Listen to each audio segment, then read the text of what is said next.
Dang guys, I'm really sorry about that last video. Like, I did not know that my hair looked so weird in it, because now that my faux hawk is starting to grow out, I realized that the person that cut my hair made kind of like a mistake, because they left it long in the front, they took this chunk out of the middle. But we're not here to talk about my hair. If you want to see my freakish hair, go and check out the last video where I'm talking about the death of VGC. And I'm just kind of covering why we don't play VGC anymore, and now we're getting into the big deal, because it's 50 freaking dollars. I don't know, we're gonna get to that soon, but it's $50 to play in regionals right now, and no one's happy about that. Especially, it's like, maybe if VGC was going up and like there was a reason to play VGC, it'd be a lot better to put that money forward.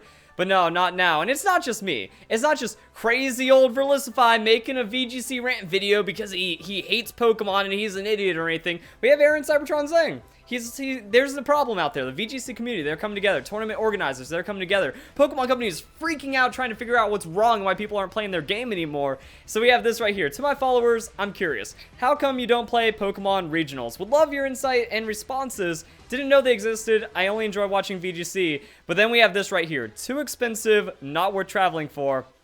And that's what we're talking about today. For those of you that vote too expensive, could you elaborate? Is it the flights, hotel that are too much? Do entry fees have any influence on your decision? What more could regionals do to actually get you to go? Or is it just the tournament itself? Well, first off, enforce your rules. I think that would be a pretty good start right there. And then I can't really think about much that the regionals could do. The prize money is pretty solid. I'm very happy that they converted over to cash payouts for the regional events. That's esports level material, but just that, you know, just Pokemon doesn't have notoriety. People don't want to be a part of it. But then the money just makes it even worse, because it's $50 to enter regionals for VGC 2018. I did not know about that. I thought it was still 20, and that was like Omega Ruby and Alpha Sapphire or Pokemon Sun and Moon. And then the internationals. So the internationals, those are nationals. So those are the larger events. So those are, I think, 50, 60, like they're 40 pounds or something. So I mean, those are expensive. That's more justified. But this is a regionals. They used to be free. They don't really mean that much in the grand scheme of things when you think about it. Because even if you get first place out of regionals, don't qualify for worlds. So you're one of the best Pokemon players in the region, but you don't get to go to Worlds, so what's the point of my $50 besides, you know, the cash payout and stuff? The circuit doesn't make any sense. I think that's a pretty big problem. But for your $50, you get entry, a promo card, a hat, and that's it. Also, God forbid you show up with your parents, you know? That, I think even Masters Division players are going to have a hard time forking over this $60. Like, that's an insane amount of money. If you need your parents to drive you because you're like 17, 18, or maybe even like 19 something, if your parents take you there, if they're trying to get everything focused together, you know, $60, that's a game. You can either buy a full-fledged game or get into regionals and then have a bad time, because the rest of the experience also isn't that great. So, I mean, none of that works. And what if you don't know about, you know, doing online registration? You're getting penalized $10 just because you want to show up to a Pokemon event. That's something that you can get rid of right there. So when editing the video, I realized that I forgot to ask you guys what you think about the $50 regional entry. And from what I can see on the Oregon website, that's for everyone. That juniors, seniors, they have to cough up that money as well. I mean, that's like birthday money to some people. I'm wondering what happened with the Pokemon Company. You look at the prices on the Pokemon Center website, do they just think that everyone is like upper middle class that plays Pokemon? Usually it's the opposite. It's those lower middle class, maybe even impoverished or just like middle class kind of getting by kids that they can get a lot of escape. They can get a lot of hours. They can get a lot of gameplay out of Pokemon. It's a simple game. It's a simple setup that's always there for you. That passion, that spirit. $50, that actually $60 in a way, kills it right there. I honestly didn't know that it was $50, and I kind of mentioned that earlier, but I saw someone in my fan Discord, my Patreon fan Discord, talking about, I was like, $50. I guess that was just like a weird regional thing for them. Like, that can't be the norm. I saw more people talking about and complaining about it on Twitter. I went to the Oregon website, I'm like, no way. It's actually $50 to play Pokemon right now. So I want to know what you guys think about that. Like, you look at all these other top players, and you've been seeing them go to events, have the money to go to multiple regionals, fly out, multiple states. Like, it just makes people feel worse and worse when they're getting punished for not having the money to get out to the events that they want to get out to, and then all these other people that are just hacking and cheating the game, they just, you know, they grew up luckier. Their family just has a bit more wealth, and they can go and throw that money around qualifying for all these events and stuff. So it's kind of a shame that really is what it boils down to with this. Do you find it insulting? Do you find it discouraging? would you still make the attempt even though you're upset about it anyways? Like, there's a lot of ways of looking at this entry fee, and it could work if there was actually a reason for it. Like, man, you know, putting up 50 bucks and taking home 5 grand, even 1,500, that's nice, but it still just doesn't feel right for Pokemon. And then look at this, $80, $150, $228 for a pin, a screen wipe, a backpack. God, these people are desperate for their money. Like, what is happening with the Pokemon Company right now? That is just sad. So, yeah, that's pretty big. But then the travel also sucks as well. So it's $50 to get in, however much it takes to drive around. And I think another problem is that a regionals is 2 days. So that means if you're not like super close to the area, just better off getting a hotel instead of doing, you know, like an hour drive or something around. So one night right there, if you're doing like from across the state or across the country or something, you probably need 2 nights for a hotel, if not more. It starts to add up pretty quick. And if you don't place really high in the tournament, or if there's a low tournament payout, like, okay, so another thing is, the less players that show up, the less money that you get. So say only 120 people show up, you get $1,000 for getting first place, and nothing for third or fourth place.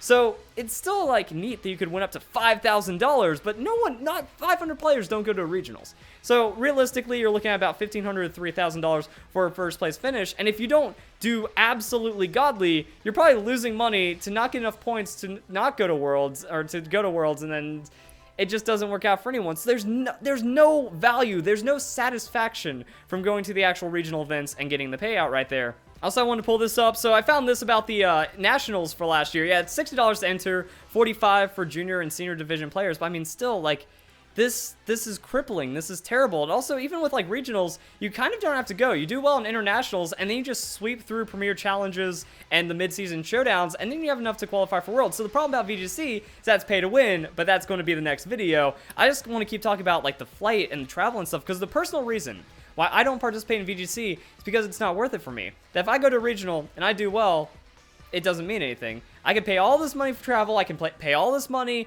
and I'm not going to give enough points for it to add up to anything. I have to go to multiple states. You know, you have to pay thousands and thousands of dollars in travel fees, expenses. You know, you get dinner, you have to get a hotel, God forbid you need a flight because you have to go multiple states over or something. Or what if you don't drive? What if you don't have access to that? That means you're reliant on your parents, a carpool, or, you know, you have to do something, Uber, and it's going to just add more and more money to the equation. So you have to go to, you know, 3 regionals, and then the other things about the championships points, because it's not even regionals. Going to a premier event, that costs money. That takes time, you know. If you have a job, if you're working a job, that means you might have to take a day off the job, so you're losing money right there to go to a premier event or something. Bus fare, Uber fare, all that stuff. If it's a long trip, it's tiring. It takes energy. It takes effort. It's way too much to actually like participate. That's why I wish they did it like Japan, you know, just have online. If Nintendo Switch is coming out and they're going to do VGC support online, just make it online. Just give us all of our points that way. Give it a good hack check. Make the qualifications break down like that, and that's going to be a lot better. Because the in-person VGC hack check is actually worse than the online hack check. So I don't want to pay all this money just to get cheated against, and then have it mean nothing even if I break through all those cheaters and get first place. It's like, now I'm stuck in the system. Now I have to go win another regionals. Now I have to go participate in even more events, and then do more events and more events, and then maybe it might turn out into something. I might get a Worlds invite, and so it's a joke. It's an absolute joke. And then the $50, man. Like, I make more money making videos, chilling here in a casual atmosphere, in a nice, homely place. I get to do whatever I want. I don't have to be on the competitive grind, just dedicating my entire life to battling Pokemon and training for the weeks leading up to it, putting everything else in my life aside, and then going in and participating and then maybe having a bad time. You know, like, that's a pretty big problem right there. If it's not even worth it for a lot of people. People are just like, you know what? You do the risk management and assessment. It's like, instead of doing all that training, I can pick up a second job, and you know, it sucks that you don't get to play Pokemon that way, but it's just not worth it. And then you go to the event, all the players are elitist. It doesn't feel like you're getting your $50 worth. Like, for $50, you can get a 3-day pass at an anime convention where you're just flooded with fandom. You can have a better time buying a 3-day pass for an anime convention, entering their Pokemon tournament, because, you know, almost every anime convention has a Pokemon tournament, winning a couple $100 there potentially, or like whatever little prizes they give out. For MetroCon, I think there was like a split pot that, you know, first place got like 60%, second place got like 30%, and then 10% went to the organizers or something. Like, there was a lot of money up for grabs. I won like $100 cash just for like, boom, MetroCon. first place, AnimeCon, paid for the pass and also some food. I ordered a pizza. It was pretty awesome. So I mean, that's a great Pokemon experience, but the environment there, it's too competitive. When you're always suspicious of hacking and all these other things going on. The merchant shop they have, it feels like an overpriced Pokemon Center sketchy dealer kind of thing. It's not built like a large Pokemon event. Like maybe setting it up like a larger Pokemon convention could get you your money's worth, but it just feels like you're paying more than you like for any other tournament or something. You know, you go to a Smash Bros tournament, you go to, yeah, like you do Melee tournament, Smash 4, League of Legends, any other tournament, there's gonna be a lower entry fee, there's gonna be a more casual payout, casual atmosphere and stuff, but this, it just feels like everything's too strict and the reward isn't good enough, and it still boils down to like freaking $50 for nothing. Kids game. It's a kids game. People aren't going to have that money to begin with, and then people aren't going to like realize the payout at the end of the day. It seems like Pokemon thought they could just throw successful elements and make it work, but they realized that they have no system to begin with. And then we're going to talk about championship points next time. It's going to be a good video. So if you guys did enjoy the video, hope you all have a nice day. Thank you very much for watching.